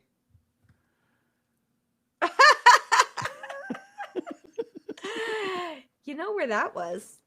That tell was me in Eureka these the Springs, Arkansas in November of 2008. That oh my was god! So that I might weekend. be that guy in the white T-shirt in the back. I think that's probably Bruce Chandler, but yeah, Ah, Bruce Chandler, another name that I haven't heard in a while. So your many girlfriend, great yeah, people. I yeah. tell you, the limited time I spent down in that area, I love Austin, Texas, and Fayetteville's pretty cool, but Eureka Springs is really cool. And Eureka Springs Nancy is really cool. Paddock, you must know Nancy, right? I She's such mean, a she's the sweetheart. Yeah, fucking I love best. Nancy. She's a badass. Uh, yeah, there's a jacket down there on South Congress that I didn't buy. I hope it's still there when I go back. Is that do I have it right? It's where thrift stores are, South Oh Congress? yeah, there are a bunch of Oh, really cool thrift this stores. saddle tan leather jacket. Oh God, it You looks should have so bought good it. on me. It was $40. I don't remember that $40 now, but I sure do remember not Oh. getting that jacket. All right, guys, if you take one lesson from listening to this podcast live stream of consciousness, buy the jacket. Just always buy the jacket. Just buy the jacket. You're not gonna fit, $40 in 2008, 2009, whatever it was. I don't. What was it? What would that be today? $80? Come on, like, oh, 200. I hope that once the world opens back up again and we can travel, that you will come back down to Texas. I will. I have Come back to pictures I didn't Colonel. use. I just want to put them up because I have these bells and whistles. Okay. That's us. That's us. Oh, that was Yeah, fun. I think that's the burn, right? I think that is, yeah. Could be Lizard Lounge. And then I had a picture of you that I forgot to use when you were talking about promo because you're so good Oh, at hey, it. look at that. Yep. That You're I just s- shot in this room like 3 days ago. you're so good at it. You I you. almost wore that shirt actually to Oh, this that would show have been tonight. awesome. That would have been really funny. Yeah, that would have been awesome. And there's one more picture. It's gonna break your heart that I Okay. saw, and I was like, oh my god. When we were on the phone earlier. I was looking for this shirt. I have this shirt. I don't know where it is. I put it in a box of like clothes that I can wear when I lose like another 20 pounds. But this is gonna check this out. Oh God, Oh, do I miss this guy? Do I miss this fella? yeah. That I'm guessing that was probably like a folk alliance or something because that's where we I used was to. at a house concert in Maryland. Do you know where that was exactly where you were? I don't Oh, in remember Mara, of course, exactly. yeah. Yeah, that was in Maryland. Definitely at a house concert. If anybody doesn't know what we're talking about, that is David Glazer, and he's just one of the kindest souls you'll ever meet. Just always, that's a dude who just would always be up for the next song. It's like I'll do another Mm-hmm. one. I'll do another song. He's the Such last a guy to go to jammer. bed at every festival. Yeah. You 4 in the morning. I can't sleep. Let me walk around. There's David playing songs. Well, and when he passed, I ended up feeling this huge sense of loss of all the times that I didn't stay up and jam, because I get freaking tired. It's like if I make it till 1 or 2 at a jam, I feel like, okay, like that's late. I've really put in my time partying, and he could go all night. And so it's like, I felt that, like, oh, all those times when it's like David was up shredding at circles and I just like had to go to bed because I always assumed there would be a next time. Mm. I let's see. I think it was Kansas City was the last big one I went to. Wasn't the last one there was, but it was the last big one I went to. Mm-hmm. And it was that hotel setup where you had to, if you stayed on the other side, you had to walk across the giant Yeah. walkway. It took you like 10 minutes to get over there. And I walked over there. I think I was walking back from somewhere, and I saw David, and we sat down and we started going song for song, and we both just fell asleep That's so funny. in the chairs, like in the lobby.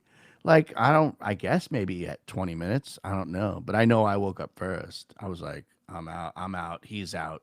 And guitar is just like kind of like here, like That's really precious. yeah, yeah. And I was like, hey, when I get back to you, I was like, all right, I mean, it's there are these fringe these people you meet along the way, and it's you can live really hard in this Yeah. business. Even if you're not living hard, you're living pretty hard. Like, even if you are taking care of yourself, you're still staying up all night, and there's always that one night, a few too Yeah. many. Yeah, man. We lived hard. A lot During of this late time that I've nights. been home, I've been thinking a lot about the math of touring and kind of about how impossible it is. Um, because touring the way that I tour, that we tour, in a car, in a van, you don't have a driver. It's like it's one thing if you're in a bus. Like on a bus tour, they finish the show, everyone gets on the bus, the artists get in the crew, they get in their bunk beds, and the driver drives all night. Mm-hmm.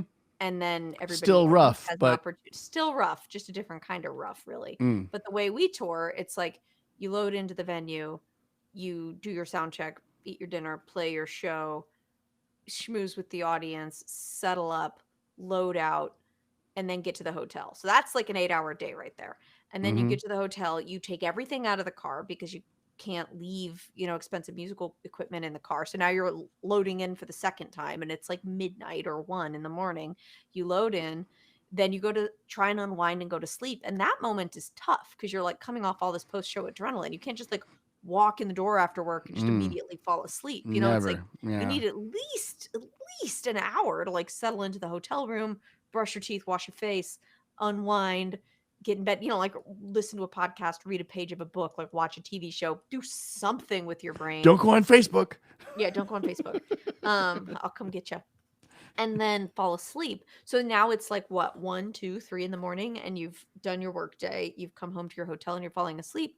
Well, then you wake up, and if you want 8 hours of sleep, then you have to sleep till 11, which often isn't possible because you either Yeah. have to check out of the hotel at 11, or you have like a Right. 6 or 8 hour drive before your gig the next day, and you have to be there for load in at 4 p.m., which means at the earliest or the latest you have to get on the road at 8 or 9 in the morning. But if you just got back in at 1 or 2 or 3, I mean, it's just, I've been sitting here thinking about what that touring life is like. I'm like, I'm not sure there's actually enough time in a day to do all Yeah. the It's, things you it's have to do when you're on tour. yeah. You burn And out. I'm looking forward to getting back to it because I'm a junkie for it. But I'm also trying to figure out, is there a way to do this more healthily, Mm, more efficiently, more healthily?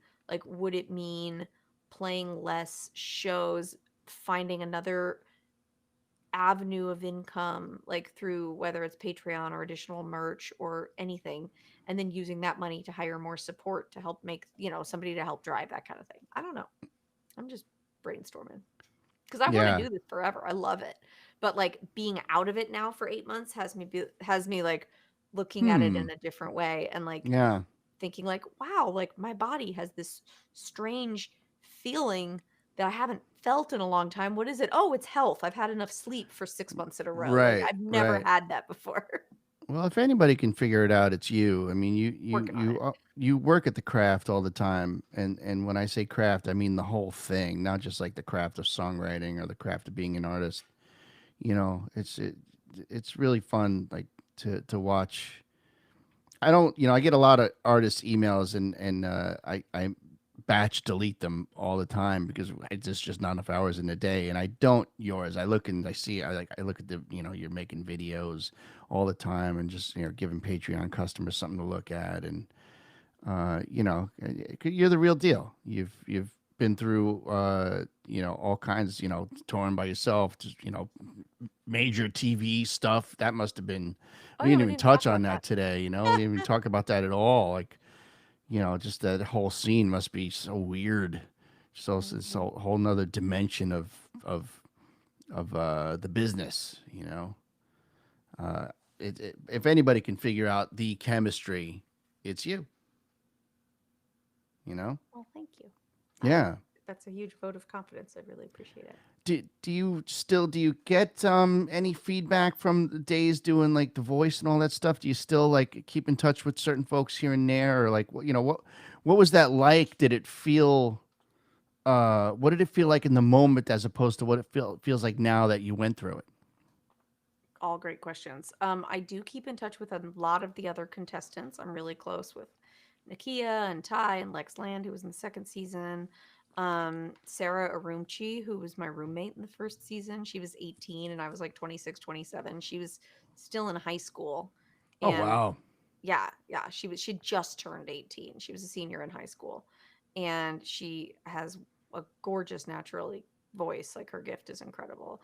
And because she was 18, they weren't legally required to like provide her with school. So all the 18-year-olds who were still in high school had to like figure out their own high school situation. So anyhow, she withdrew. Like her friends were all back home like buying prom dresses and stuff and she's like living in a hotel room with me. It was so strange and interesting. So I'm close with her.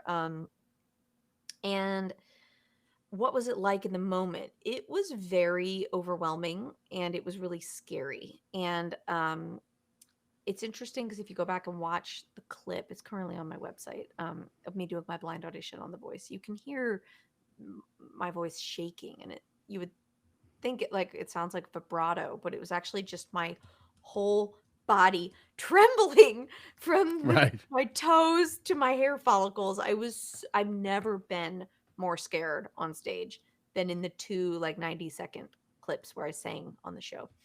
And what I realized when it was all said and done is that what scared me about that experience was the judgment factor, that I was there specifically to be judged by 12 million people watching at home and by the producers and the lawyers and the camera crew and the audience in the studio who were all paid extras just there looking at me like, why does she get to be on TV and not me? And then of course there were celebrities who were being paid to judge me, and the Yeah. whole atmosphere of judgment scared the shit out of me and felt so antithetical to like what art is to me and what expression is and what Yeah, and performance it's is, not which is something you come up you're a folk singer comes up through, you're not doing song well, maybe you do some songwriter contests when you mail them in, but it's not like it is what it is, whereas like maybe some contestants might be used to competitions like this, so you're just like, yeah.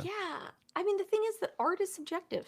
There's absolutely yeah. no such thing as like a winner and a loser when it comes to a song or a voice. I mean, there are competitions that try to make those determinations. I've participated in them as contestants. I have judged them before, but in my heart of hearts, I think it's bullshit. I think that it is just commerce. It is just capitalism. Yeah, It's yeah. just what we do in order to sell it. Because if Well, NBC was like, "Hey, America, we've assembled the 32 really promising singers. We think you're gonna love them. We're gonna give them all time on NBC during prime time, and we're gonna do a showcase. So every week, tune in, and we're gonna play you some of these really good singers. You're gonna really like it. We're going to pay them all fairly and everybody's going to have fun." Nobody would tune in. They have to make it a competition, right, like right, right. 32 up and coming Yeah. songwriters fighting to the death for the big prize in order to make it sexy, in Well, order to that's give the home viewer a hook. I mean, that's genuinely like Danielle went down and did Eddie's Attic, Mm-hmm. and when she came and she did really well. She came in second place, which is like $0, which kind of blew. First Yeah. place was $1,000, and second place was $0. But she came Right. back, and then she thought, and it was a very positive experience for her. She had a good time. So I Mm-hmm. modeled my show directly after that here in Mm-hmm. Boston, and you know, I would joke at the beginning of every show. I always did like a quick monologue, and I would say, you know, music competitions, like you say, it's like the antithesis of what art is. Music competitions are bullshit, and then I joke, unless you win, you know, Yes. you know. So, but I would also say, you know, the question is like, is it serving the purpose of like ratings and competition and creating this thing, or what the purpose I wanted to serve is just a great listening stage where something was on the table, so people had to keep their mouths shut and listen to the music in an Yeah. open mic world in a bar where every other open mic is like "Bah, bah, bah, bah, bah, bah, bah, bah, Right. bah, bah, bah, bah," chatty chatty chatty, and I just didn't want to do that. Like, I've been hosting nights forever, I've been playing music forever, I have a little bit of experience touring the country. I don't want to put on a show where people are just talking over the shit that's on the Hmm. stage. I want a reason to shut down the conversation of like, oh, I worked today, I did this, and like, so, you know, I think I accomplished that for the most part. Do you think that this major network thing? Do you think that accomplished it? Like, it seems like the answer is obvious. Like, you guys all you know, are keep in touch, and it seems like people are still doing their thing. So do you feel like that furthered everybody involved, or most people at least? I don't think it furthered everyone. I think it's kind of it's a situation that you I think that there are definitely people who were on the show with me who were not super committed to music being their one and only diehard thing. And that's not a judgment. It's not for everybody. This lifestyle isn't for everybody. There were people on the show who had other careers or who were in school for other things and thought like, "Oh, well, everybody says I can sing real good, so I'm going to audition for the show and And if then it actually works made it out, a few, great." yeah, and did pretty well, Yeah, yeah. but then they didn't, like, win or make it, or get a record deal, and then they just went back to what their other life was. Yeah. But then there are other people, like, I did not make it very far in the show. I came in, like, 32nd place, tied with 32 Right, people for right, right, 32nd right, place, right. So I was on the first episode of the first season of The Voice in 2011, and I advanced one round and then got to be in a battle round, and then I got sent home, and that was it. But for me, it's like I was already 5 years into a career as a touring Mm, songwriter, and I knew this is what I was going to be doing forever. And so it sort of didn't matter how far I got onto the show, but I did use that as as much as I possibly could, for as much leverage as I possibly could. So mm. the night that my episode aired, I woke up the next day and I had received 1,000 emails in my inbox, 1,000 emails from people who Wow. had seen me on the show, looked up my website, and emailed me from the homepage of my website just to tell me what they thought of my performance. Or, they made a big deal out of me being a homeless singer living in my car. So a bunch of like Yeah. elderly couples from the Midwest were like, "Our kids are off at college and you can come stay with us next time you're in Kansas." It was very sweet. And That's I wrote awesome. back to every single person who emailed me.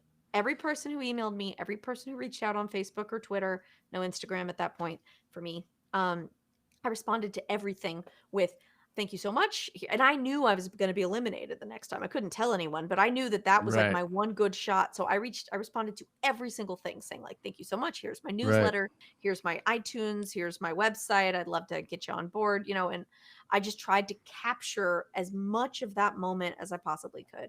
And it was, that moment is when I managed to get introduced to a manager and like reached out, and that's kind of when I started working with Ralph, and Ralph got me a booking agent, and like there was a lot of progress really quickly in that first year after I was on The Voice. And none of the people who started working with me after The Voice would ever feel like they started working with me because of that. But it Right. did bring a certain amount of like pre-approval. It's like, well, she was, good enough for NBC, so I guess I'll open her email. I Well, it guess did. I I'll mean, it kind of, I mean, from my point of view, I wouldn't have guessed. I would have thought you were on the thing much longer than that. Like, if like yeah, because I made such a I, big ass deal of it. well, yeah, you did. That's why. Yes. That's why I know I'm buttering you up, but that's why I keep saying like you're work so hard at what you do and backed with the talent. It means something. That's like it's really Thank you. like if you put out that Patreon thing like you're talking about, it's like you're somebody to learn from, hands down. You really are. I hope that some young songwriters are watching this thing. It's like, hey, this is one of the ways to do it, and a very good way. I don't know what the fucking other ways are, but, Well, I uh, think that in order to be happy as a professional musician in this climate, you just have to make your peace with promoting yourself. Like you have to yeah, give yourself yeah, permission to talk about yourself in public. mm, And if you can't make that peace, then I think you should probably find another job, which sounds mm-hmm, harsh. But it's just that if you can't be happy doing that promotional piece of work, it's not that you're not a great musician and it's not that it's impossible to hire other people to do it, but you have to do so much of it in order to get successful enough to hire other people to do it that you might just be miserable for a really long time. mm. I showed all the pictures and asked all the questions I had written down. The only question I didn't ask is the stupid question, and I'm gonna go for it. It's silly. Go for it. So you have history in Boston. Hmm. You have history in Georgia, but you Hmm. weren't born in Georgia, right? Virginia. Virginia, right? And now you're in Austin. And you spend a lot of time in all these places, but I don't hear any accent at all. Like after a few drinks, what pops out? Come on, tell the truth. um I always say I grew up right outside of Washington, D.C. My mom was from the district and my dad is from Chicago or from the Chicago area. So I was 8 years old when I moved to Georgia. And by then I had learned how to talk. So I just don't, I never had a Southern accent. In the area of Atlanta that I lived in, the Yeah, but suburbs, like, Chicago has its like Midwest thing going on, right. right? There are things that my dad says, Southmore, Chicago, brah, like that stuff will occasionally surface. I say aunt and Mm. Boz because my aunt Joanne, when I was young, was like, I'm not an ant, I'm not a bug, don't call me an ant. And she just trained me not to say ant, I say aunt. And I get made fun of mercilessly for it. But I will say genuine if I'm like, I genuinely believe, or and it's like that's how I will default. I People made fun of me for that in Boston. So I Is that a Chicago thing? that's Southern. So that's a Georgia thing. Oh, that's a Genuine. Georgia thing. I didn't even know. Genuine. Yeah. Yeah. Yeah. Can you turn it on? Like, can you just every once in a while? Can you just Oh, turn on I the Southern charm? mean, I no, I'm not gonna do that for you. There's Okay, been no, no I'm alcohol. not like, come on, do your Southern for me, man. No, I mean, yeah, I can. I definitely can. Do your You know best who Dolly really Parton for can me is now. my sweet fiance. He grew up in the hill country in Texas, and he does not have a southern accent. But one night, late night after a gig, we got pulled over. I rolled a stop sign, and we got pulled over. I had just come out of this gas station. There were a bunch of like hoodlum kids in the gas station, so this cop pulled us over thinking we were like a local youths, and he Yeah, pulls down, and it's like me and my guitar, and my stuff in the car, and we're driving back, yeah. Texas, and my sweetheart had his like ice cream sandwich that he had just gotten at the store, and the Yeah. cop comes over. He's a big Making old real boy, and make PJ is like, yeah, what did he say? He was like, howdy, sir.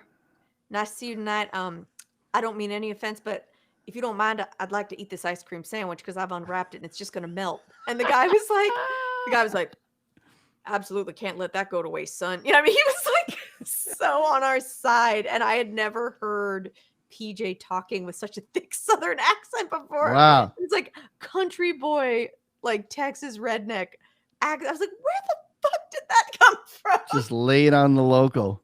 It was effective. That's awesome. Howdy. That's awesome. That's great.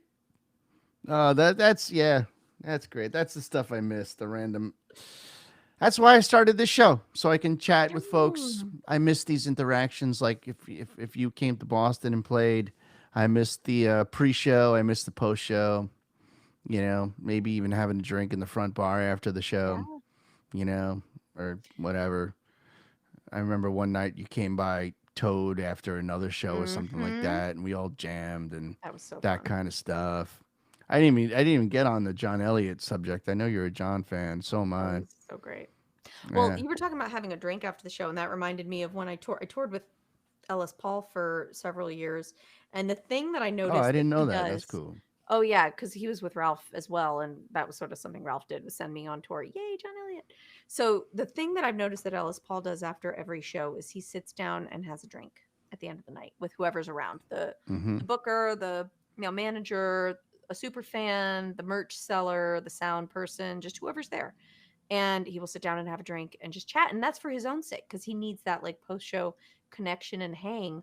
But I think that's a real key to his career longevity, honestly, is that he's been every night he goes somewhere, he furthers one relationship just a little bit more Mm. and has all of these bonds and all of these connections, and people cherish their friendships with him. And it's genuine. He's not like, he's not manipulating anything or anyone. He just needs that social connection. And it also results in him having all of these like legit friendships all over the place that Mm. help him keep his career going. That's That great. and he is massively talented. And Yeah. speaking of massively talented, John Elliott slash the Hereafter, But so again, all the so talent good. in the world without a little bit of hard work and focus and just like good decisions, it ain't gonna get you anywhere, you know. My mom, your song and a token will get you on a subway. Yeah. That's what she says.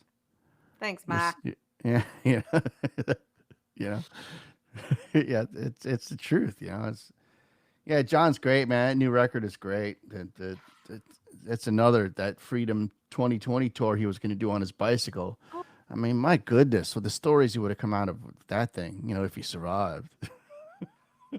yeah, this whole and he had been working on that for a year, you know, Mm, planning that tour, the music, the concept of it, the whole thing. mm. He's rolling with it though. I'm proud of him. He's been in good spirits. He was a guest on this show. It was a great conversation. Oh, I'll bet. I'll bet. Where can I find these shows to listen to? I think they're on my YouTube page, backslash 24-hour concerts. As you can see, I haven't mentioned it once. I'm not using any of my bells and whistles here. Like, you know, I have this ready to go. Like, hey, I could have done that like 8 times, but I Woo! didn't, you know. Who cares? It's fine. Uh, yeah, I got YouTube backslash 24-hour concerts, you know. Um, I, yeah, they're all there. And I think I'm going to leave them there. You know, if I ever get my act together, I might make a whole Patreon thing about it. But it's funny because it's like part of me is like, I want to promote this thing and make it this real thing and I'm enjoying it. But at the same time, part of it's just like, I almost don't want to put pressure on this because I just am enjoying the conversation. And like, let's see if it just takes off on its own or some shit. I started doing a You YouTube know, series during this pandemic time again, talking about keeping myself busy so I don't go insane. And I'm interviewing folks for a YouTube series, and that has been such a nice part of it is getting to chat with people mm, and just feel like connection with friends again mm-hmm. in order to Literally why I'm doing this. exactly. So You I know, completely agree with you. I miss this. It's funny. I was telling, I don't even miss playing music at Toad. I miss the communication with the crowd and the band. I miss the green room chat in between sets. I miss that in between a set, if I'm taking too long and if I'm talking to the audience, the band starts to get restless and they start to like give me the fucking side eye, you know, like, and you know, and we start, you know, I say something and then they'll say something witty and you know cut me down. It was a lot of ribbon, you know, a lot of jabbing at each other, just joking around, laughing. Like Eric Schwartz has been playing with us every single week. Oh my god, Schwartz moved back to Boston Liam. and he's been with us for almost a year, I think, you know. That's amazing. And you know, it's I don't even miss like playing and singing my songs as much as I do is like because I'm pretty much the band leader on that night, and then but Mhm. I have Eric, I have Jake Bush, and you know, like Jake sing one, Eric sing one. I miss giving Eric a song and watching him do like you know he's got this new song called "Fuck You" that he wrote with Tom Pasatero and Neil, and it's just like you know it's fuck you is the beginning of every lyric. It's like and it holds no bars. It's like fuck you and your racist point of view and fuck you and your yoga mat. It's like you know fuck you and your Apple phone. It's just like you know it's a classic Schwartz song, and I like but it rolls in slow. It comes in. It's just like a classic Schwartz song. It gets under your skin before you realize it's a semi joke song, and like I miss watching the audience and waiting for the punchline, just like Mhm. grooving. And then I'm watching, and then he drops the punchline, and people are like, Like and start laughing. And Schwartz, it'd be like 60 people in the audience, and 59 of them are laughing their ass off, and one is offended. Yeah. What do you mean, fuck? What do you mean, fuck my yoga mat? My yoga mat is a tender soul. How dare you? Yeah. In fact, I Yeah. just realized my yoga mat is in the background of this. Yeah. It's funny. I think actually mine is too. It's back there somewhere. Yeah, it's back there behind the rainbow umbrella over there. Yeah. Oh man, that's what I miss. I miss this. I miss the human interaction. I miss the special guests. I miss the random stuff. It's I don't I I mean, yeah, I miss playing music, but that's not what I miss like here. I miss the interactions. It's I miss like goofing on stage, getting ready to play the first song, and it's a band, and it's almost like a symphony warm up kind of thing. Everybody's just, and it's Toad, so it's, the early band played, and you just rush into the stage and you throw your stuff up and you're tuning, and I miss the bartender, and her name's Rachel. She's a steady bartender there. She's been there for years, and I can see her looking at me, and I can feel I'm looking back, but but the communication is there, but she's like waiting. She's great, so she knows like she's gonna roll that music down when we're actually ready, and she's like, and I avoid the eye contact because we're not ready, and then like I look at her and she looks at me. It's like, and she's like rolls, and slowly the music goes down and we start to get louder. And it's not like this 1, 2, 3, go song thing. Okay, here comes the show. This residency start to a show that only happens with residencies, where it's just like this slow burn. All of a sudden the band's playing an A, and then they come in and boom, and then all of a sudden you're off and the freight train is barreling down the tracks.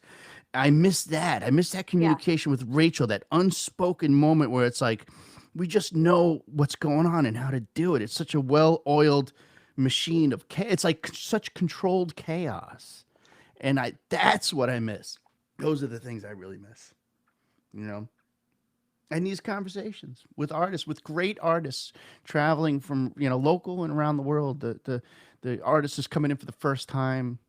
The artist has been doing it forever. The hobby artist that's just like so genuinely happy to like release that CD. They've been working on this one show for 7 months and the CD for like 3 years. That genuine joy, and all their family come, and this room is sold out because it's all just family, and like, and the audience probably chatty because they don't know how to behave in a show, but it doesn't matter because like I miss like the show like yours where you get a pin drop audience because people are there to hear that song, like just the folk artists that are solo, where people are just there to hear that song. These are the things I miss more than actually just playing music itself. I really do. That's my story, and I'm sticking to it. I'm right there with you. God, yeah. Should I let you go? I mean, I could stay here and do this all night, but I feel I probably.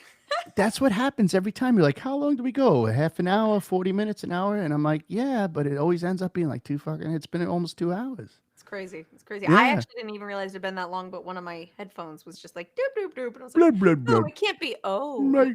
I can't do it anymore. I'm tired. I need to repower myself. Exactly. That's what it said to me. I love this. I called you a couple months ago to talk to you about these streaming platforms, and I was so grateful when you picked up the phone. And when you said you would do this, I was so happy that you would do this. Thank you so much for doing this. Thank you for having me, and thanks for doing this. I'm going to go back and listen to your other guests now. Right on. That John Elliott, that's a good one.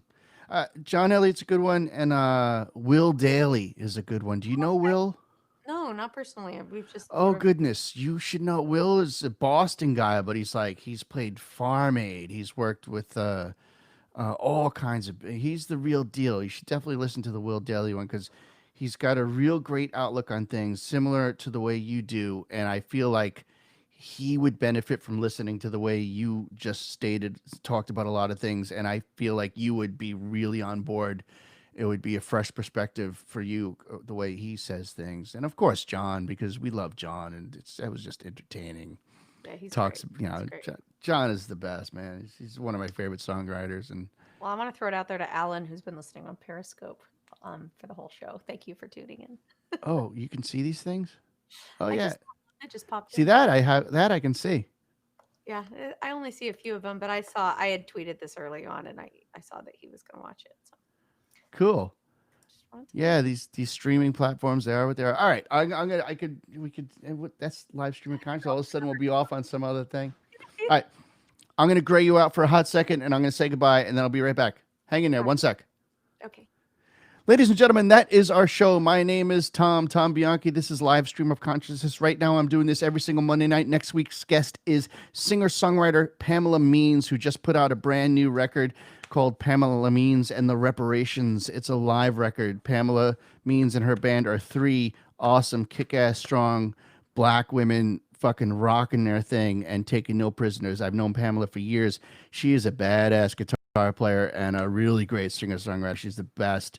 And I've had the pleasure of working with her. I've been her stage tech over the years because she just plays guitar so hard, like Ani style, that she just rips those strings right off the guitar. And I'm there to patch them back up and hand them right to her. Please tune in next Monday, 8 o'clock Eastern Standard Time. As I learned, I should state, because Rebecca's in Austin, and I got my times all fucked up because I'm not that smart. All right, I'm going to hit stop. See you later. Jump freeze.